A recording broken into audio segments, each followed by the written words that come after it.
¿Qué tal? ¿Cómo están amigas y amigos de la Octava Digital? Hemos analizado en distintas ocasiones, desde distintos frentes, el tema de la extorsión por parte del crimen organizado, las áreas más afectadas, cómo implica esto precisamente a las diferentes esferas sociales, pero vamos a profundizarlo precisamente con un experto en la materia y yo le agradezco mucho a Román Lecor que esté con nosotros esta tarde. ¿Cómo está, Román? ¿Qué dices?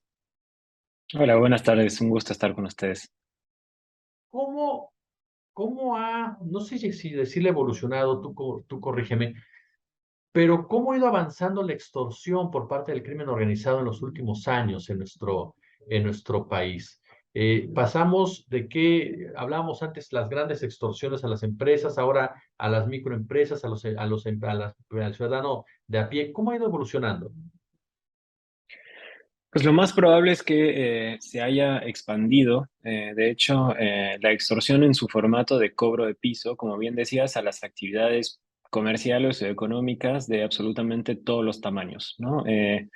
Lo que estamos presentando esta semana a través de este proyecto que tuvimos con México Evalúa, documentando en Tijuana, em, la extorsión en su formato de cobro de piso muestra, por ejemplo, que en la ciudad de Tijuana los grandes empresarios o las grandes actividades comerciales no están directamente afectadas por un cobro de piso sistemático, lo cual nos diferencia mucho de, el caso de Michoacán, por ejemplo, donde, como bien sabemos, los aguacateros, los limoneros, se quejan continuamente de estar sometidos a cobro de piso. Entonces vemos que en el país, como vimos también en Chilpancingo hace un par de meses, con la industria del pollo, tanto los negocios más pequeños como los más grandes pueden estar sometidos a cobro de piso, es decir, una extorsión establecida de forma regular. Una persona se presenta en un local comercial y extrae una renta cada semana o cada mes según una suma que se fija por parte del extorsionador. ¿Cómo implica, cómo es el escenario, por ejemplo, en este trabajo que presentan en el país? Hablamos de la violencia, por ejemplo, como un escenario propicio para que se dé esta práctica.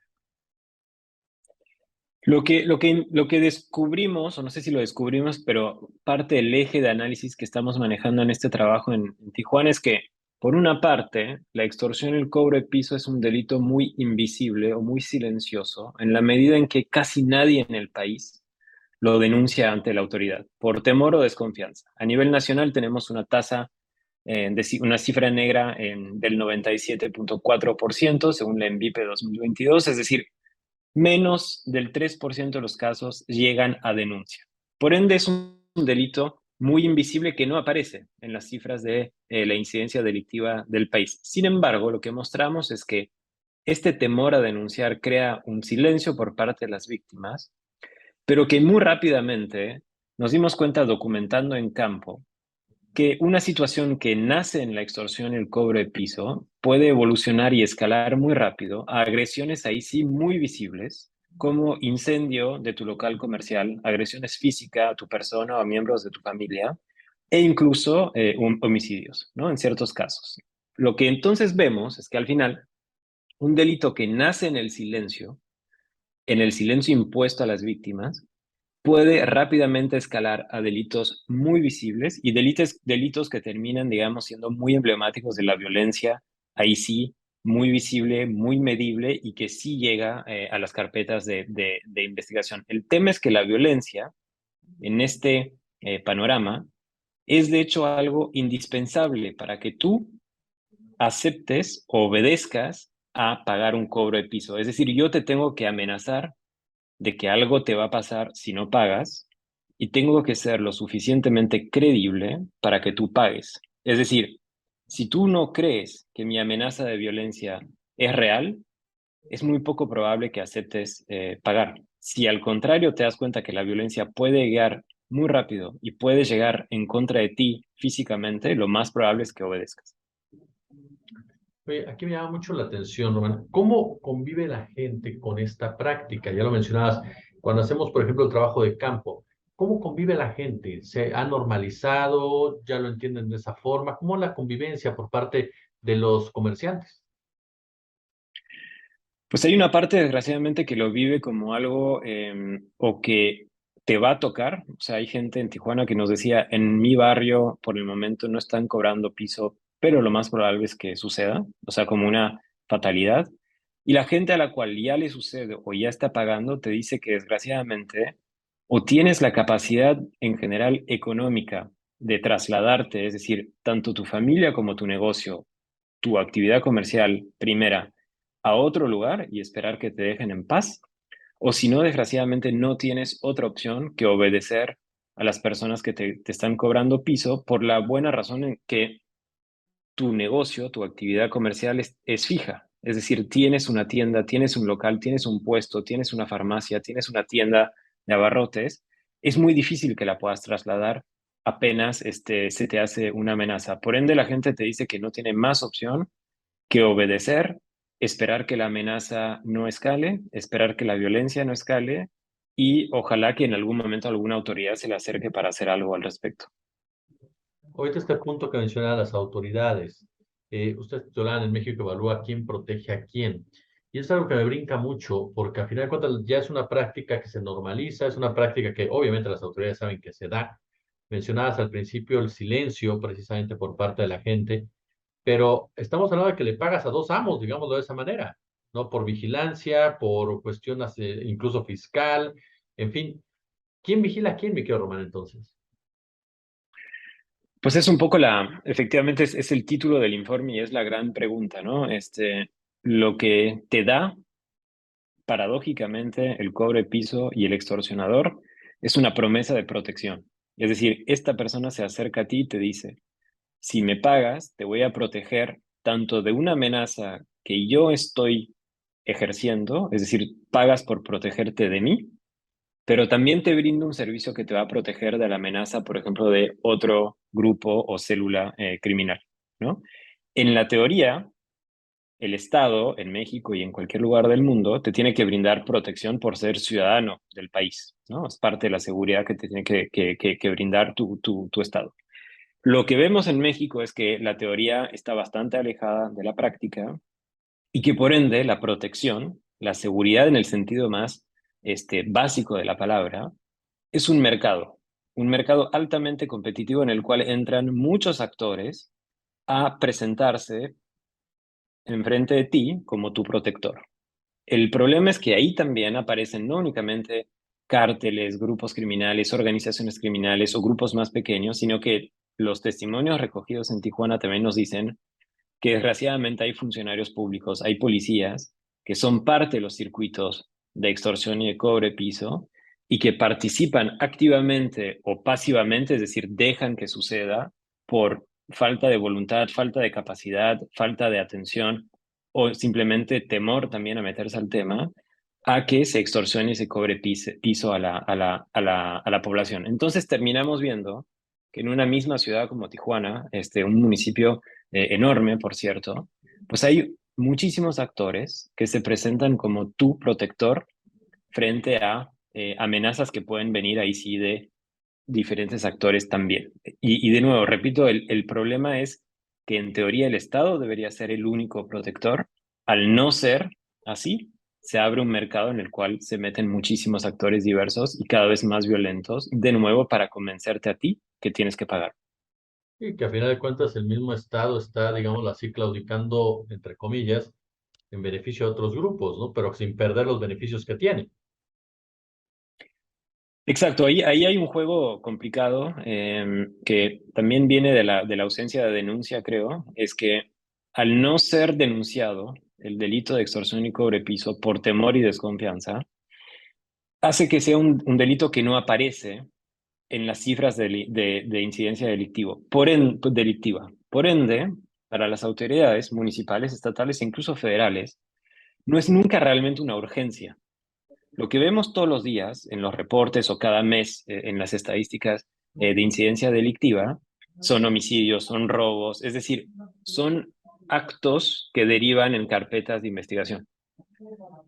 Al no terminar en carpetas de investigación, la extorsión y el cobro de piso, es muy fácil para la autoridad decir, no tengo un problema de extorsión y cobro de piso porque no aparecen nunca en las cifras de incidencia delictiva. Lo que aparece es una cifra negra altísima del 97.4%.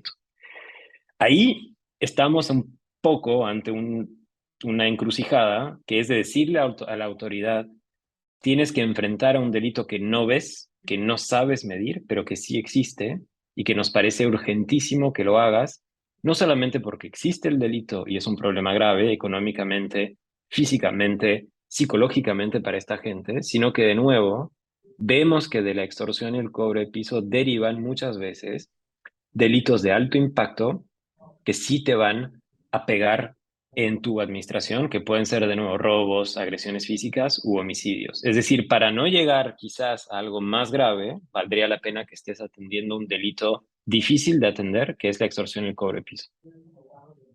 Hay diferentes tratos, me refiero a, es el mismo comportamiento, si ustedes lo tienen registrado, de extorsionar, por ejemplo, a unas tiendas OXXO, que extorsionar a una persona que vende quesadillas en la calle, que extorsionar a una empresa más grande.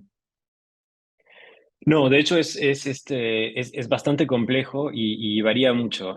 La primera diferencia es muchas veces la relación que tiene la persona que está en la tienda con la tienda. Es decir, un empleado del OXXO no necesariamente es dueño de la tienda OXXO. Puede, en ese caso, o remitirte al gestor de la tienda, a la gestora de la tienda, al dueño de la tienda de la franquicia, o de alguna manera sentirse bastante desapegado de la tienda OXXO, ya que, bueno, esta persona es una empleada. Si es tu negocio, si es tu tienda, la cosa se vuelve mucho más compleja porque tu vida depende al 100% de la actividad económica de tu tienda. Y si nos vamos a empresarios mucho más grandes, lo que nos damos cuenta es que primero los empresarios más grandes tienden a tener más contactos directos e incluso personales o informales con la autoridad pública, que sí les puede brindar un nivel de protección pública bastante más fuerte. Es decir, atacarte a un empresario mucho más grande para extorsionarlo puede funcionar. De nuevo, funciona seguramente en Quintana Roo, ahora en Michoacán, sin la menor duda, pero necesitas ser capaz como extorsionador de ejercer una presión sobre un actor mucho más importante. Por ende, el riesgo que tomas al acercarte es más alto, lo cual quiere decir que si lo haces, lo más probable es que tengas incluso apoyo o criminal más importante o por parte de funcionarios y corrupción mucho más altos que te permiten atacarte a un pez mucho más grande, ¿no? Lo que sí vemos es que en el país, más allá de Tijuana, en el país existen desgraciadamente todas las vertientes de este cobro de piso. ¿Cuál es el impacto económico, Román? ¿Tienen el dato? ¿Cuál es el impacto económico que hay? Pues esa es un poco es la pregunta del millón, la verdad. Es casi imposible, digamos, sistematizar y darte un dato por la misma razón que no sabemos exactamente cuánta gente está pagando y cuánto está pagando. Lo que vemos en Tijuana, en este caso, es que a través del trabajo de campo hay ciertas calles donde los comerciantes sí te dicen, en mi calle todos pagamos, ¿no? Entonces, ahí la segunda complejidad entra y es que en general el extorsionador te fija una cuota que corresponde a tus ganancias. Es decir, si tú ganas 10,000 pesos por semana, no me sirve como extorsionador cobrarte 9,500 y dejarte con 500 pesos al fin de semana porque no vas a seguir trabajando y no vas a seguir viviendo. Entonces, lo que hacen en general los extorsionadores es fijar un porcentaje del valor que estás vendiendo o del valor de tus ganancias, de tus ingresos, que permita que sigas trabajando para seguir produciendo y seguir generando valor y que me sigas pagando. Por ende, si pensamos que en una calle X hay 5 tiendas y que de las 5 tiendas cada tienda gana 10 y paga el 10% de sus ganancias, pues podemos tener más o menos una fotografía así. Lo más seguro es que en una ciudad como Tijuana estemos hablando pues de millones o decenas de millones de pesos por mes y después, bueno, exponencialmente a la escala del país estaríamos hablando de una suma absolutamente enorme, ¿no? Pero es de nuevo muy difícil lograr medirla por la ceguera en la cual estamos frente a este fenómeno. Caray, un panorama complejo en toda la extensión de la palabra, como bien lo señalas, y un panorama que lejos, lejos de pensar en una solución, se va agudizando conforme pasan los años y sobre todo se va normalizando de tal manera que uno de repente parece que no le encuentra salida, mi querido Román. ¿Algo más que quisieras comentar ya para finalizar? No, gracias. Nomás, pues presentarles de nuevo este informe que hicimos en la ciudad de Tijuana y las publicaciones que están saliendo al respecto. Y sí hacer un llamado a que pues estemos documentando de nuevo, de forma fina, con trabajo de campo, estas dinámicas para lograr atraer la atención pública y sobre todo la atención de las autoridades correspondientes de justicia, de seguridad pública, frente a este fenómeno que sí afecta silenciosamente, pero cada día a seguramente millones de comerciantes en el país. Román Lecour, coordinador del programa México América Central de Noia Research. De verdad, Román, muchísimas gracias por acompañarnos aquí en la octava. Gracias a ustedes, muy buenas tardes.